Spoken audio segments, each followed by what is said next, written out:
ഇനി അഭിമാനത്തോടൊപ്പം ആത്മവിശ്വാസവും. മികവാർന്ന സേവനങ്ങൾ കൊണ്ട് ഓരോ ആഘോഷവും ധന്യമാക്കി. Lanora, Pandikkad road, Wandoor.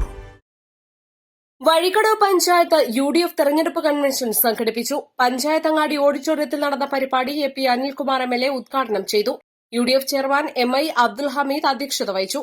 KPCC general secretary Aryadan Shoukath, Muslim League ജില്ലാ വൈസ് പ്രസിഡന്റ് ഇസ്മായിൽ മൂത്തേടം, മുസ്ലിം ലീഗ് നിയോജക മണ്ഡലം പ്രസിഡന്റ് CH ഇക്ബാൽ, KPCC അംഗം VA Kareem, Congress Edakkara block president Babu Thoppil, Congress Nilambur block president Paloli Mehaboob, Muslim League മണ്ഡലം സെക്രട്ടറി മച്ചിങ്ങൽ കുഞ്ഞു, കോൺഗ്രസ് മണ്ഡലം president Suneer Manalpadam, League panchayat general secretary Koyanni Valasseri, Azeez Puliyanchali, Usha, Shirley Varghese, VK Aneesh, CP കുഞ്ഞു, ബിനീഷ് ജോസ്, പാത്തുമ്മ ഇസ്മായിൽ, K രാമകൃഷ്ണൻ, ചെറിയാപ്പു തണ്ണിക്കടവ്, അസീസ് പാറപ്പുറം, ഷിഹാബ് പുളിയാഞ്ചാലി, PK ജസീന എന്നിവർ സംസാരിച്ചു.